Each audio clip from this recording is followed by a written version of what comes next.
घरी काय पाता कसला पण हे माश्या लई हो नुसत्या अशा अशा चोचताना हे पाणी आहे पाण्यात आहेत मासे ಜನಪ್ರತಿನಿಧಿ हा ಎಂ ಎಲ್ ಎ ಜನಪ್ರತಿನಿಧಿಗಳು ಏನ್ ಮಾಡ್ತಾವ್ರೆ? बा इरसानी कुठलं काय हे असंच की हा हा तुम्ही आला साहेब तसंच सगळं हे कुठं हे बोललं ते बोललं गेलं झालं. ಬೆಳಗಾವಿ ಜಿಲ್ಲಾಧಿಕಾರಿ ಮೊಹಮ್ಮದ್ ರೋಷನ್ ಅವರ ತುರ್ತು ಸ್ಪಂದನೆಗೆ ಸಾರ್ವಜನಿಕವಾಗಿ ಶ್ಲಾಘನೆ. ಹೌದು, ನಮ್ಮ ಬೆಳಗಾವಿ ಜಿಲ್ಲೆಗೆ ಸಾಕಷ್ಟು ಜನ ಒಳ್ಳೆಯ ಅಧಿಕಾರಿಗಳು ಬಂದು ಹೋಗಿದ್ದಾರೆ. ಬೆಳಗಾವಿಯಲ್ಲಿ ಜನಿಸಿ ಬೇರೆ ಕಡೆ ಒಳ್ಳೆಯ ಕೆಲಸ ಮಾಡುತ್ತಾ ಇಡೀ ಬೆಳಗಾವಿ ಜಿಲ್ಲೆಗೆ ಹೆಸರು ತಂದುಕೊಂಡು ಬಂದಿದ್ದಾರೆ. ಇನ್ನು ಪ್ರಸ್ತುತ ಬೆಳಗಾವಿ ಜಿಲ್ಲಾಧಿಕಾರಿಗಳು ಆದ ಮೊಹಮ್ಮದ್ ರೋಷನ್ ಅವರ ಕಾರ್ಯವೈಖರಿ ಸಾರ್ವಜನಿಕರಿಗೆ ಹಾಗೂ ಅಧಿಕಾರಿ ವರ್ಗದವರಿಗೆ ತುಂಬಾನೇ ಇಷ್ಟವಾಗಿದೆ. ಜಿಲ್ಲೆಗೆ ಸಂಬಂಧಿಸಿದಂತೆ ಯಾವುದೇ ಸಮಸ್ಯೆ ಇದ್ರೂ ಸಹ ಅವರಿಗೆ ಪ್ರತ್ಯಕ್ಷ ಹಾಗೂ ಪರೋಕ್ಷವಾಗಿ ಗಮನಕ್ಕೆ ತಂದ ಕೂಡಲೇ ಅವರು ಸ್ಪಂದನೆ ಮಾಡಿ ಆ ಸ್ಥಳಗಳಿಗೆ ಭೇಟಿ ಕೊಡುವುದು, ಸಂಬಂಧಪಟ್ಟ ಅಧಿಕಾರಿಗಳಿಗೆ ಕೂಡಲೇ ಸೂಚನೆ ನೀಡುವುದು, ಹೀಗೆ ಹಲವಾರು ವಿಷಯಗಳಲ್ಲಿ ಬೆಳಗಾವಿ ಜಿಲ್ಲಾಧಿಕಾರಿ ಮೊಹಮ್ಮದ್ ರೋಷನ್ ಅವರ ಮನಗೆದ್ದಿದ್ದಾರೆ. ಉದಾಹರಣೆಗೆ ನಮ್ಮ ನ್ಯೂಸ್ ಸಮೂಹದ ವತಿಯಿಂದ 2 ಸುದ್ದಿಗಳಿಗೆ ಕೂಡಲೇ ಸ್ಪಂದನೆ ಮಾಡಿ ವೃದ್ಧ ಮಹಿಳೆಗೆ ಮನೆ ಬಿದ್ದಿರುವುದನ್ನು ಗಮನಿಸಿ ಅಧಿಕಾರಿಗಳನ್ನ ಕಳಿಸಿದ್ದು ಇರಬಹುದು. ಹಾಗೂ ಮೊನ್ನೆ ಖಾನಾಪುರ ತಾಲೂಕಿನ ಕೌಲಾಪುರ ವಾಡೆ ಕೋಳಿ ಫಾರ್ಮಿನ ನೊಣಗಳ ಹಾವಳಿ ಸ್ಪಂದಿಸಿ ಕೂಡಲೇ ಭೇಟಿ ಕೊಟ್ಟು ಅಲ್ಲಿ ಪರಿಶೀಲನೆ ಮಾಡಿ ಜನರಿಗೆ ಧೈರ್ಯ ಹೇಳಿ ಬಂದಿರುವುದು ಸಾರ್ವಜನಿಕ ವಲಯದಲ್ಲಿ ಮೆಚ್ಚುಗೆಗೆ ಪಾತ್ರವಾಗಿದೆ. ಹಾನಿಗೊಂಡಿರುವ ಶ್ರೀಮತಿ ಸುಮಿತ್ರಾ ಇವರ ಮನೆಗೆ ಪಂಚಾಯತ್ ಅಭಿವೃದ್ಧಿ ಅಧಿಕಾರಿ ಗ್ರಾಮ ಆಡಳಿತಾಧಿಕಾರಿ ಮತ್ತು ಅಭಿಯಂತರನಿಗೆ ಜಂಟಿಯಾಗಿ ಭೇಟಿ ನೀಡಿ ಪರಿಶೀಲಿಸಲಾಯಿತು. ಪಂಚಾಯತ್ ಆಸ್ತಿ ನಂಬರ್ 50 पूरा लीगल एंगल भी बताया है। 2021 ईयर में नए गाइडलाइंस इशू हुए हैं। उसके पहले अगर कोई भी यूनिट अगर ऑलरेडी एस्टैब्लिश्ड होता है तो उसको ये गाइडलाइन अप्लाई नहीं होता। लेकिन 2021 के बाद अगर कोई भी यूनिट एप्लीकेशन डालता है और एस्टैब्लिश करने की प्रयास करता है तब उनको थोड़े गाइडलाइंस फॉलो करने पड़ते हैं।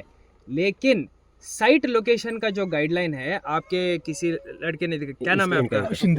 शिंदे ने मुझे एक डॉक्यूमेंट दिखाया, मैंने डॉक्यूमेंट को पढ़ा है। डॉक्यूमेंट में वो कंपलसरी क्लॉज नहीं है, प्रेफरेबल क्लॉज है, यानी उसको वो किया जा सकता है पर किया जाना चाहिए करके नहीं है। फिर भी मैंने तहसीलदार को बोला है, मैंने डीडी एनिमल हस्बेंड्री को, पोल्यूशन कंट्रोल को बोला है कि आप देखिए अगर उसको रिलोकेट कर सकते हैं तो आप ಪ್ಲೀಸ್ ಕೀಜಿए। ಇತ್ತೀಚೆಗೆ ನಾವು ಒಂದು ರೀತಿ ಬೆಳಗಾವಿ ಜಿಲ್ಲಾಧಿಕಾರಿಗಳಿಗಿರ್ತಕ್ಕಂಥ ಮಾನ್ಯ ಗೌರವಾನ್ವಿತ ಶ್ರೀ ಮೊಹಮ್ಮದ್ ರೋಷನ್ ಸಾಹೇಬ್ರಿಗೆ ಸುದ್ದಿಗಳ ಮೂಲಕ ಗಮನ ತಗೊಂಡಿದ್ವಿ. ವಿಶೇಷವಾಗಿ ಇದಕ್ಕೆ ಸಂಬಂಧಿಸಿದಂತೆ ಕೂಡಲೇ ಸ್ಪಂದಿಸಿ ಒಂದು ಮಹಿಳೆಗೆ, ವಿಶೇಷವಾಗಿ ವೃದ್ಧ ಮಹಿಳೆಗೆ ಮನೆ ಇಲ್ಲ, ಶಿಥಿಲಗೊಂಡಿದೆ ಅಂತ ಹೇಳ್ಬಿಟ್ಟು ವರದಿ ಮಾಡಿದ್ದು. ಇದಕ್ಕೆ ಸ್ಪಂದಿಸಿ ಕೂಡಲೇ ಸಾಹೇಬರು ವಿಶೇಷವಾಗಿ ಅಧಿಕಾರಿಗಳನ್ನ ಕಳಿಸ್ಕೊಟ್ಟಿದ್ದಾರೆ, ಅದನ್ನು GPS ಮಾಡಿದ್ದಾರೆ. ಮತ್ತು ಇನ್ನೊಂದು ವಿಷಯ ಏನಪ್ಪ ಅಂತಂದರೆ, ಮೊನ್ನೆ ಕೋಳಿ ಫಾರ್ಮ್ದೊಂದು ವರದಿ ಮಾಡಿದ್ದು ವಿಶೇಷವಾಗಿ. ಅದಕ್ಕೆ ವಿಶೇಷವಾಗಿ ನಾವು ಸಹ ಗಮನಕ್ಕೆ ತಗೊಂಬಂದಿದ್ವಿ ಮತ್ತು ಅಲ್ಲಿರ್ತಕ್ಕಂಥ ಜನರು ಸಹ ಗಮನಕ್ಕೆ ತಗೊಂಬಂದಿದ್ರು. ಎಲ್ಲರ ಪರಿಣಾಮವಾಗಿ ಕೂಡಲೇ ಆ ಸ್ಥಳಕ್ಕೆ ಭೇಟಿ ಕೊಟ್ಟು ಸಮಸ್ಯೆಯನ್ನು ಪರಿಶೀಲನೆ ಮಾಡಿ ಆ ಜನರಿಗೆ ಧೈರ್ಯ ಹೇಳಿ ಬಂದಿದ್ದಾರೆ. ವಿಶೇಷವಾಗಿ ಎಲ್ಲ ಒಂದು ಕಡೆ ಇದರಿಂದ ನಮಗೆ ಗೊತ್ತಾಗ್ತದೆ. ವಿಶೇಷವಾಗಿ ಒಂದು ರೀತಿ ಮಾನ್ಯ DC ಸಾಹೇಬ್ರವರು ತುಂಬ ತುರ್ತಾಗಿ ಯಾವುದೇ ಸಮಸ್ಯೆಗಳು ಇದ್ರೂ ಸಹ ಒಂದು ರೀತಿ ಸ್ಪಂದನೆ ಮಾಡ್ತಾ ಇರ್ತಕ್ಕಂಥದ್ದು ಒಂದು ರೀತಿ ಬೆಳಗಾವಿ ಜಿಲ್ಲೆಯ ಸಮಗ್ರ ಅಭಿವೃದ್ಧಿಗೆ ಒಂದು ರೀತಿ ಪೂರಕ. ವಿಶೇಷವಾಗಿ ಇಂಥ ಅಧಿಕಾರಿಗಳು ಬಂದಿದ್ದು ನಮಗೆ ಹೆಮ್ಮೆಯ ಸಂಗತಿ. ಹಾಗಾಗಿ ಮಾನ್ಯ DC ಸಾಹೇಬರಾಗಿರ್ತಕ್ಕಂಥ ಶ್ರೀ ಮೊಹಮ್ಮದ್ ರೋಷನ್ ಸರ್ ಅವ್ರಿಗೆ ನಮ್ಮ ಪತ್ರಿಕಾ ಸಮೂಹದಿಂದ ಹೃದಯಪೂರ್ವಕ ಕೃತಜ್ಞತೆಗಳು.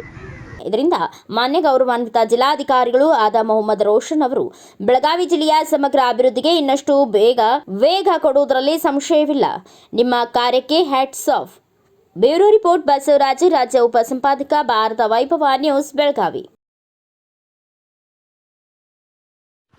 Thanks for watching. Read, discuss and debate with editor Dr. Yan Prashant Rao. Wanted reporters in print, digital and visual media for Bharat Vaibhav Daily Newspaper, BV News 5 Channel and BV Fast Web News from all the talukas of Karnataka, Goa and Maharashtra. If interested, send your resume to 9019229369.